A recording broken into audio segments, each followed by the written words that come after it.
Okay, so I'm just going to do a little prep here, which is what we would normally do if we were getting ready to watercolor. And so if we were getting ready to watercolor, you would take your palette and spray it. And that's because we have paint that is suspended by gum arabic. And that's the same stuff on the back of your envelope. And so we want to make sure that it sort of is not as gummy. I'm going to move my palette over here. I usually paint with it on the other side, but as I watch my videos, I can see that my hand keeps going across everything. So see how we're getting better here as we go along. I always use a sponge in order to tap off my water. So when I go in here, I rinse the water in the brush, sort of drag it along the edge, and then push it and hold it on a damp sponge. So your sponge needs to be damp already. You dampen it and then just squish it off. And you can see the water. I think you can see the water here. Where am I? Okay, there we go. So you can see the water actually suck right off of this paintbrush when I hold it onto here. So now the paintbrush has the same amount of water in it as this does. So it's controlled. So you're not going to get any surprises when you end up on your piece of paper. We need water. We're supposed to have 2 clean and dirty. I never have 2 clean and dirty. I always have 2 dirty, but that's okay. Gives me the opportunity to have some clean water at some point in time. I use the same colors all the time. They're the same 12 colors that I usually use. Sap green, mauve, vermilion, alizarin crimson, Hansa yellow light, aerolide. This has sienna, this is burnt sienna. This is raw umber, French ultramarine, Prussian blue, and manganese. And over here I do have some Naples yellow, just in case we need some. I was doing some stuff later. So I'm doing some vegetables because it's vegetable season at this time that we're filming this. So thought we would do those guys. So I do carrots, and I teach them usually when I'm doing my negative painting classes, because they are great for doing negative painting. And negative painting just means that when you paint behind something, something in front pops out. So I use it quite a bit for that. So if you needed a tracing, the tracings are in the community page. If you need to access that, I have to say yes, you can. Not sure why, but I do. And the colors that are on there, but anything that makes orange really and some greens, yeah, you're pretty good to go. Color isn't all that important. I've traced it onto a little piece of paper here.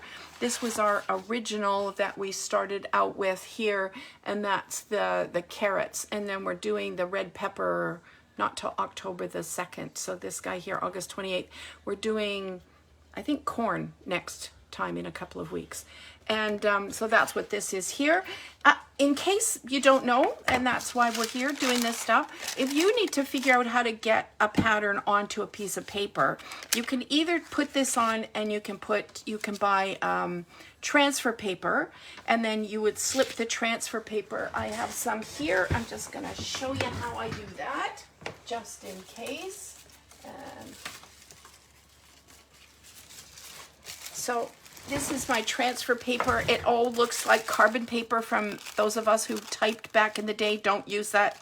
It really smudges. So you would take this, put it onto your piece of paper, put this over top of it, and trace it in. Try not to trace every single solitary little tiny mark, because this is mostly there for a guide. And use a sharp pen or a pencil or something to trace this on. The way I like to do it really is, not now because it's getting dark, but during the day, you put this up on the window, you put your piece of paper over top of it, and it shines through just like a big giant light box, and you trace this directly onto here. Most of the stuff that I do, I trace it on with Sharpie, and I have a Sharpie here. I just use I think it's called extra fine, yeah, ultra fine point Sharpie. And really, when you get to the end of it, as much as people think you can't see a ton of the lines, but sometimes adding that in at the end of it can really save your painting if you need to, quote, fix some things with this stuff. So essentially what we're doing, this is the teaching page that I use when I'm doing my classes. I think you can see it all on here. So essentially what we're doing a lot of in this particular case is we're doing charging. And charging just means that you've got damp paper and you're charging, you're putting some extra paint directly back into this thing. So I'm going to show you that here. So if I take and I paint my piece of paper with some water, and I just took some paint directly out of, or water directly out of there and put some onto here, and I put just some light color that I've got here, just some kind of color. So I've just put some paint onto there. So it's just a light color. It's damp. It's already able to take the paint into it. If I go up here and I go get some of my vermilion and put this onto here, I am charging this water, or this a little bit of paint and water with color. I'm charging it with color. If I go and get another color, a darker color, and put that directly into here, we've moved from just charging to mixing colors on the page.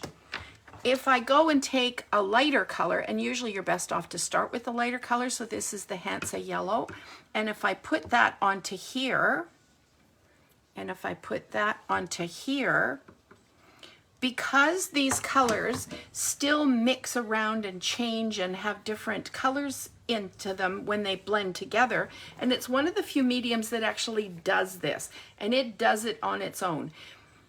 The better you get at this and the longer you've been doing this, the more control you're going to have over it, because, you know, everybody says, oh, you don't have any control in watercolor. And you don't until you really figure things out. And the big factor is watercolor is not the paint, not the paper, it's the water. The water is going to keep us in one little section here, and if I add a bit of gravity to this thing, you can see that paint running. See it running down there? See these colors mixing together and moving over there? And that's because I had put a fair amount of water onto there. It's also just going to stay in this little tiny section right here. It's not going to go outside of that area. Excuse me. So when we're doing watercolor, this is referred to as a soft edge, so it's really hard to tell where the paint starts and stops. This on the outside, wet paint onto dry paper, is called a hard edge. Now, if you need to blend that edge and make sure that it's not all that obvious where it is, you can add a little tiny bit of water to that and sort of tickle that edge a bit, and you can soften your hard edge. But you can see how this is all moving in and becoming this neat bunch of colors here on this page. So see how that's blending in? And the other thing I would really like you to notice is that I am not fussing with it, and I am not mixing with it, and I am not adjusting it. As much as I'm looking and going, I wish that wasn't quite as lumpy in there, I'm not going to go in and fix it, because if I do, quite often you have more water in your brush. I'm not sure if it's going to, yeah. See, the minute I go in there and start messing with this, you can see here, when I go in and touch that, because that's sort of settled in, I start making marks. And those marks usually are not nearly as attractive with our paint as having it just on its own without it being in that, with that lump in it. So as it dries, I'll show you later, because it's already starting to make some marks. So you're best off to put this on. You got a couple of minutes at the beginning to kind of adjust things and move things around. But after that, you really don't. You're best off to leave it dry. And if you have to come back in, you can come back in and fix it later.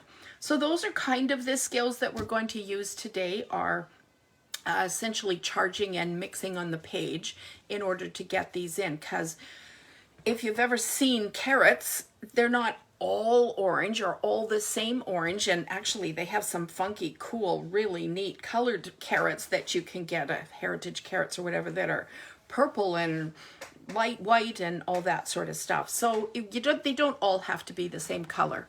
So on here, if we're going to get started with this, because all of this is going to be painted the same color, I am going to go in and I'm going to wet. So I just went in, I just sort of drug this across here so that I can bring this water out to here, because I need a fair amount of water onto here so that we can get this happening, right? So what colors have I got on here? And I should have done this before I put the water on. One of my famous sayings in class is have a plan, Stan. So you need to know before you put the water on the paper what you're going to use to do this. I'll have to wet this afterwards. So I have vermilion, which is kind of an orangey red kind of color. And I have alizarin crimson, which is a purpley red sort of color. And if you add purple to any of these kind of colors, it kind of deadens it and darkens it. I've got Hansa yellow light, and I've got Arylide, or New Gamboge would do it, or Indian yellow would be kind of the same kind of color. I've got some burnt sienna, which is kind of an orangey brown that we've got into there. And so, you know, we've got lots of choices, and even if you use some blue in here, it's going to turn these lovely yellows and oranges into kind of greeny colors, and we all know that it's not all green that we've got in these things. So, or it's not all orange, there's sometimes some green, and we're going to use some green at the top of this thing. So it's just one of those things that you look at. So I'm going to have a look at my piece of paper after I've yapped on and on here. And I'm not sure if I can get you to be able to see the shine on, there's the shine. And it's starting to dull down to a velvety kind of texture now, as opposed to runny and wet. And I need it for this. I need it runny and wet, or I won't get it to do this business over here. So I'm going to just go back in. I'm not going to get quite as much water on here. I'm just going to drag it off a little bit, maybe tap it off on here, but I'm just going to go back in and put a bit more water on, because it's kind of one of those things that you need to have enough water on this for this to work. So I'm going to think in my tiny little mind that the middle of this carrot is going to be lighter than the edges, and maybe up around the top. So I've put some yellow in. I'm going to go in and I'm going to go get some of my darker yellow, the Arylide yellow, and put it on here. And it doesn't have to go everywhere. And then I'm going to go, can you see this? Yeah, I guess you can. I'm going to go get this Arylide and bring it out here. Yeah, you could see it better before. I'm going to put that on here. I guess I can move this over. Look at that. And add a bit of this color to it. And you notice that once I put this on, I'm not sort of fussing with stuff. I'm trying to put it in so that it kind of goes around like the carrot that way. And I know that I want it darker here. And I'm just going to rinse this out a bit and tap this off because I don't want a ton of water. And I'm going to go get some of my burnt sienna and put some of it down here along the sides, because this middle carrot is going to cast a shadow on those two outside carrots. And then that's what I'm going to end up with as the beginnings of this. So I've got a whole bunch of cool colors on here, and now I'm going to just run it sideways. Can you see that? And I'm going to run it sideways again, just to encourage these colors to sort of blend in so I don't just get one color. But see how it's going? Where is that? To be able to see this. Okay, there we go. Can you see how this is now going sideways? Because I'm holding it this way, so the water's going to run that way, and it's going to take the paint along with it. And so it does a lot of the painting for me if I let it. And I kind of go, hey, this is, you know, looking pretty good. I may not have to do a whole lot afterwards with this whole business here. So while it's still damp, And the drier it gets, the longer you wait when you put, and I'm putting a tiny bit, and be careful, I call her Violent Violet, and I've got a bit too much of Violent Violet on here. I'm just gonna go put a bit, tiny extra bit in there to make that come out so that it's even darker. Because I want that dark, I'll get a bit more of my violet. Now when I go back in here, because this is wet, I sort of go along and just sort of tap this in because it's still damp. It's not as wet as it was. And because it's not as wet as it was, it's not going to spread as much as it did before because lots of the paint, lots of the water has sunk into the paper itself. And I'm adding a bit more paint to this, so the fact that there isn't as much water to run around, even if I were to go and do lots of this, tipping this thing back and forth, it's not going to do it because there's not much water on the surface. It's gone into the center of the paper, so it's not going to move itself around a bit. Maybe just very, oh, maybe not touch it too much, just a little bit. And I think I'm going to leave it. So in actual fact, this is going to be a short session because we're almost done. So this is as quick and easy as it can be to make some carrots and to do something like this. I'm going to, because this is still damp, I'm going to take my brush and I'm really going to dry it off as much as I can. And I'm just going to kind of scrape it along that edge a little tiny bit there.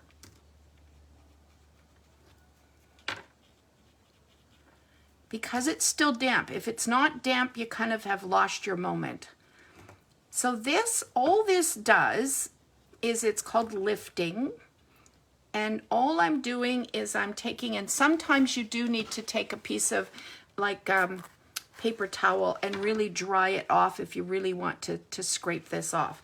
But all that does is it just, again, when something is a rounded shape, these are called form shadows and form highlights. When I do that, this here right along the light edge, when you kind of go in and take that off of there, you end up, it informs the viewer that this is rounder because this is the shiny bit. And we know that this is a shadow because this is casting a shadow on that. So that's a cast shadow. The orangier bits and the darker bits on this side are called form shadows. So they're what make the shape and the form. And these ones are this carrot casting a shadow onto here. So now is the dangerous stage. Now you kind of are pretty close to done. There's no more fussing with this. There's no more adding color to this. There's our carrots. That's what we've got. And it's now really, there's no shine on it whatsoever. If you can see this, no shine at all. And so in this case here, if I were to put anything on here or start messing with this thing, it's going to definitely make marks on this. And maybe it's not a bad thing to have some marks. Maybe you want some. So I don't know, I'm just going to take some water in my brush and I'm just going to tap it like this, and it's going to tap some water onto here. And you can see that this, especially right in here, you can see how it just sort of made some little dents, some little marks in this thing. So that's just a tiny little bit of extra bit of texture. And so that's kind of cool because carrots aren't perfect. So that gives them a little bit more rough texture and stuff. So if you notice when you took your, see at this point in time, if you were here, I would say, do you have any questions? But I can't do that. That's certainly an interesting thing doing these live videos and recording all of my stuff that I do. It's because there's no interaction back and forth. So I hope you're having fun. Okay, so now, because I didn't, when you got the pattern, there was no leaves on the top of this, or greenery or whatever. I'm not sure what you would call carrot leaves. But anyways, so up here, we've got a few choices on how we can do this. So I'm going to do a couple of different things so you can see some fun ways to do this. So I'm going to go and get just water, and really quite like I'm just dipping it into the water here. And I'm going to bring it out, and I'm just going to kind of dab it around so that some of these areas connect. But carrots are sort of lacy. They really are, the tops of them are kind of lacy. And, ooh, you can see that that's still a bit damp, because when I put that onto there, you can see how the green or the orange is coming up. So now I'm just going to go and take some of the green that I had on there, and I'm hoping you can see this. And because I just went around with my, and sort of dabbed it around, just try as much as you can to sort of connect some. I'm going to go get a little bit of my Prussian blue, because my Prussian blue makes a really great dark green kind of color. And if I just tip this around a little bit, I can see, I'll be able to see where on earth was, and you can see where it was and wasn't connected. So let's just sort of connect some of these splotches.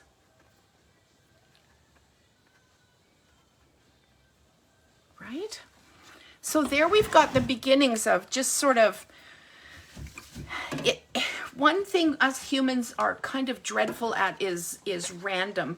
We're not good at putting random stuff on, because as soon as you start to do it, you start going la la la la la, and you put it all in the same area.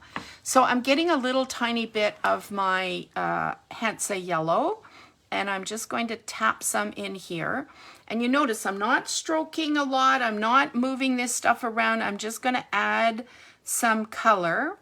And this may still be a little bit damp, so some of this green will get sucked down into the top of the carrots.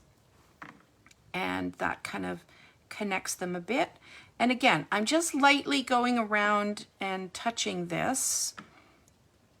There.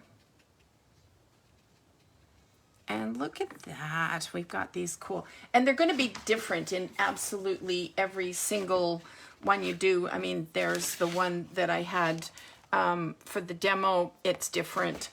Here's the one that I had in the original. It's different again. All right, so now I've got this here, and maybe we want a little bit more of the yellow. So you can see that this is like really wet. This is, if I move this around, you can see that it's still running around quite a bit. So in this case, I'm sort of stuck. In many respects, I'm stuck with letting this sit until it dries. I'm going to add some French ultramarine blue to this, because French ultramarine blue gives us a different sort of a duller color of green in there, and this is still runny, so I can still add this, and it's still going to run around. So if you notice that I move fairly quickly when I'm painting this stuff. It's not a slow process, and you can't get all that meticulous with this stuff, so you really do have to work fairly quickly. So it's a hurry up and wait sort of idea. So you want to get this stuff on, and then you want to leave it. And one of the reasons you want to leave it is if I go and use the hairdryer, probably because this is so wet, I'll have carrot tops everywhere. I may take this little corner of the paper towel and just stick it in the corner of this real sopping wet section here. I'm just gonna put a little bit here and just take some of it, just so it'll dry quicker. So I'm just putting it in kind of like a straw, just sitting it barely into there. Okay, all right, so let's think of another way that we could do this. That if you kind of go, oh, I'll never get this right. But see, part of the allure of this is the white. There's that white bit in the center of this whole thing. So part of the allure is that. All right, so now I'm going to go and take some green. I know I don't have another set of carrots. Maybe I should make another set of carrots. Oh, we'll do that in a minute. Okay, so I just went in and I got some green, and I brought it out here. And see how wet this is? It's really quite wet and runny paint that I've got on here. I'm going to take my Sharpie that I've got, and I'm just going to tap it into here. The wetter it is, the bigger the blobbies will be. Now I'm going to go get some yellow. Where do I got a little space to put my yellow in? And I want it kind of runny. And I'm going to tap that in. And you don't want to, if you whack it too much, it's going to get a different vibe to this thing.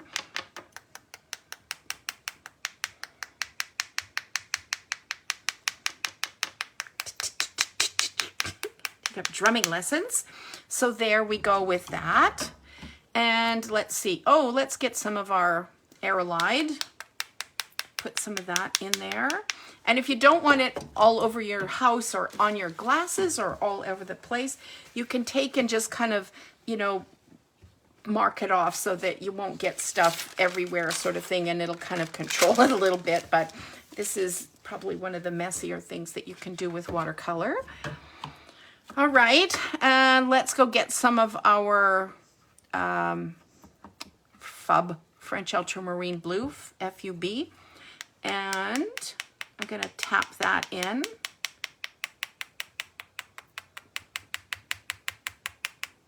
Maybe I don't need it quite as... So mostly I've got it on this side over here, so I'm going to kind of keep it darker on this side. And let's see, I guess I could use some of our Prussian, because that'll give us yet another color.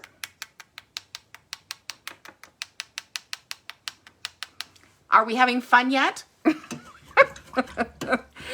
Okay. All right. So you can try kind of running this a bit and see what's connected and what isn't. And there isn't too much of this that's really quite connected yet. And so now you can just take the tip of your paintbrush and just sort of go along and kind of connect the dots. Like I said, it's sort of a bit lacy here where all this stuff connects in. And you want, if we had carrots down here, I guess I should have put the carrots in first, huh? That's okay. We can carrot up in a minute here. Okay, so you can do that.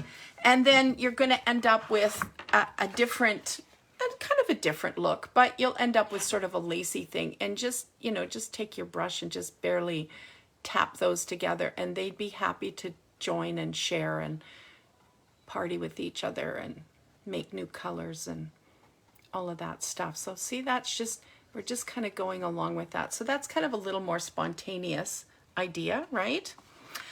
All right, so I'm going to go in, and this time I'm going to put carrots in, but I'm not going to pre-draw them. So here we go. So I'm going to start with sort of the lighter color of the bunch, and I'll start with some yellow. And there's my carroty kind of color.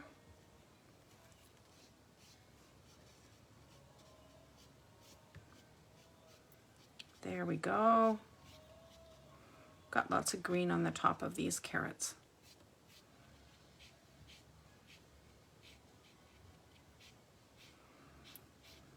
We're going to have 4 carrots in this bunch.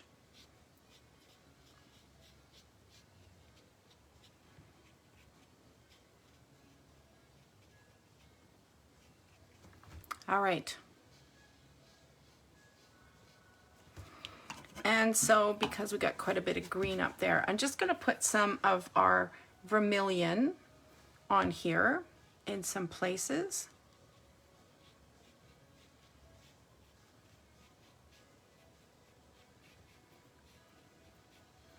Everybody's going, wow, she's got a real mess going on there, doesn't she? And it is a bit of a mess right now because it's really watery. And okay, so now when I go over here, we're going to pretend we're not even going to look at those carrots for right now. We're just going to just let them be carrots. for whatever they're worth, right? There they go. All right, so when I look over here, and honestly, one of the bigger problems that watercolorists have on a regular basis is getting things dark enough. And you're like, oh, for heaven's sakes, I was sure that that was dark enough. And even I thought it was probably going to be dark enough. So there we are. You can see it here that it's really not all that dark between here. And if I didn't have that line in here, we may not know where one carat starts and the other carat stops. So this is where you go to do wet onto dry, or you could call this glazing. So this needs to be dry, and this is, how do you know if it's dry? One, you put your hand on it and go, yep, it's dry. The other one is, how dry is it? If you take the side of your hand and just sort of touch it and touch the piece of paper, if this isn't quite dry, it'll be cooler than this, and this is still a teeny bit cooler, but I'm just going to let it be and let it do its job. I'm just tipping this up to see if I can encourage some of this really wet paint to go off of my carrots so that we can go back in and paint them in a minute. So, and that again, just because I had so much water on it, I'm used to painting a little bit bigger with demos and stuff. That's okay, no excuses. Stop that. Okay. All right, here we go. So when you go to do this and you want to darken something in behind, so I know that this is dry already. So if this was a carrot here, and there's my carrots, right? And there's the carrot on the other side of it. I want to keep the water or any paint away from this area up here. I want to make sure that this one stays light. So I want to make sure that this carrot down here stays light. I don't want to really mess with him.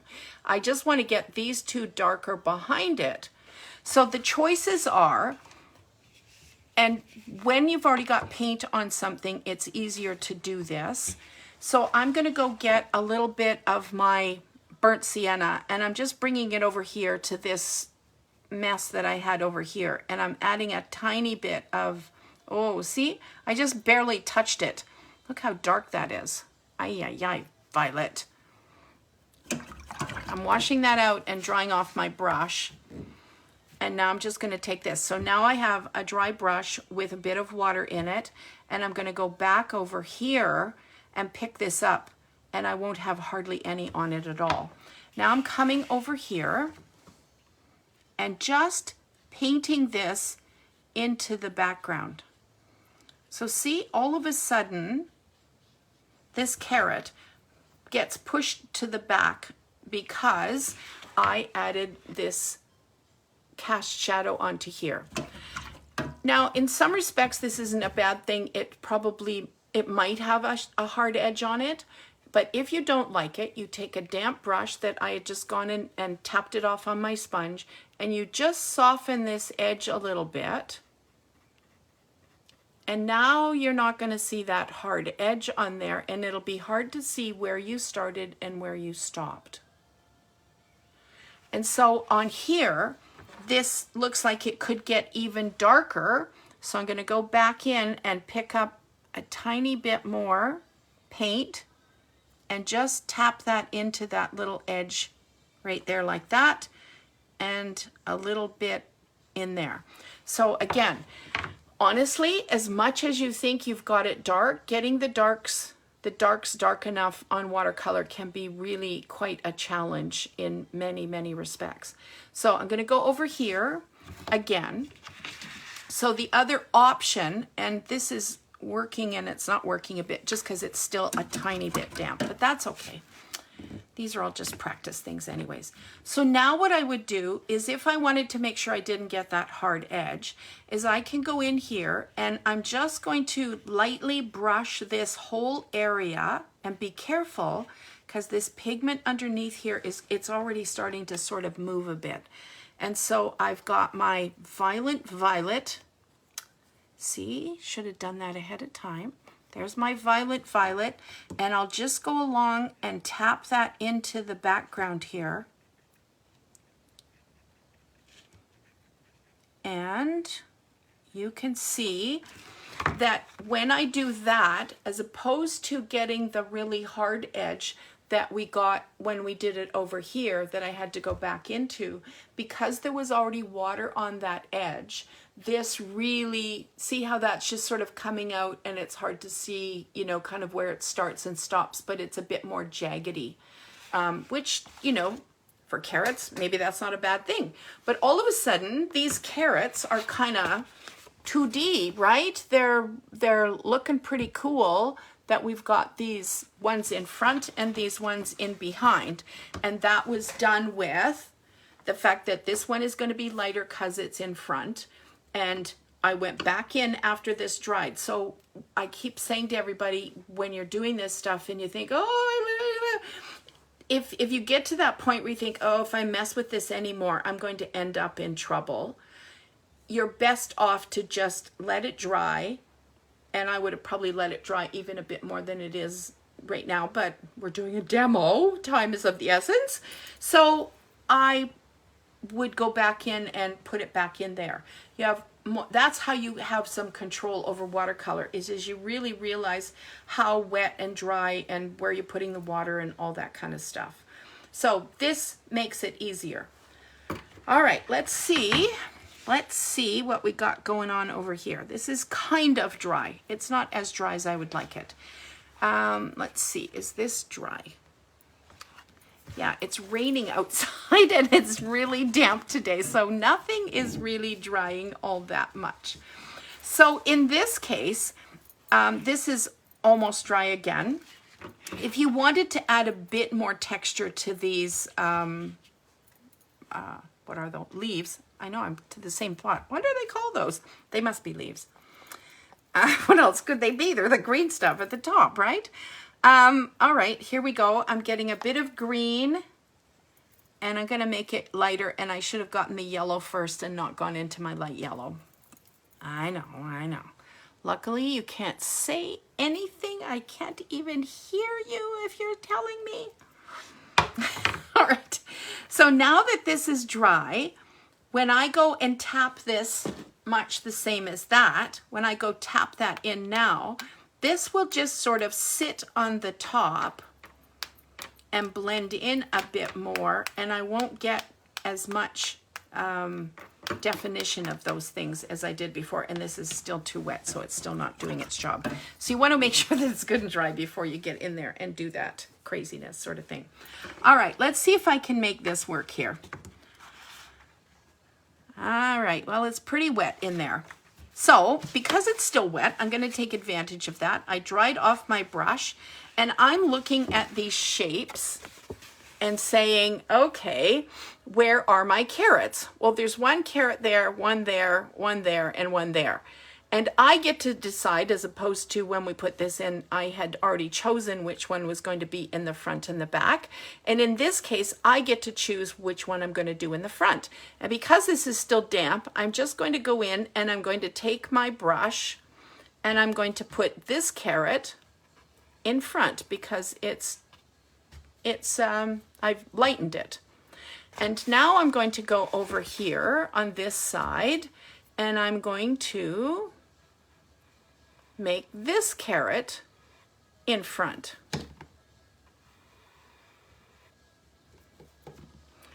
And then this carrot that's in the middle is got to be in behind these two.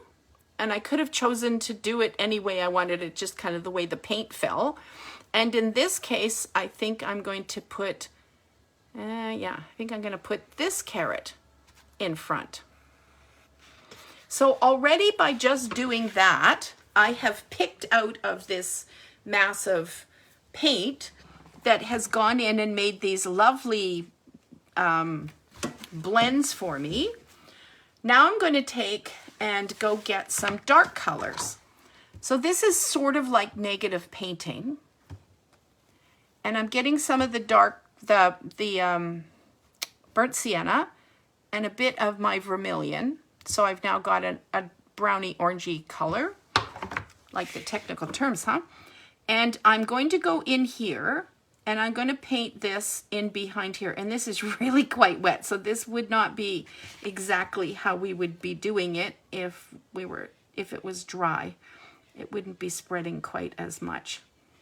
But I just want you to kind of get the idea.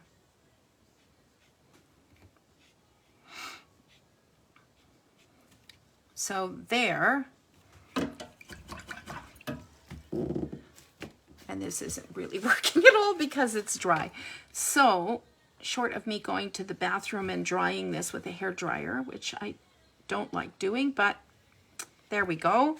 So you can kind of get the idea what's happening here, right? So now this carrot is well in behind. This one is in front, this one's in front, and this one's in front of that one. So there we go. So if I were to do the same thing up here, I would just go in here. I just used a bit of purple. That brush is really dry, so it's not making a very good point. And again, when you go in behind this thing and darken this, and go in and darken this,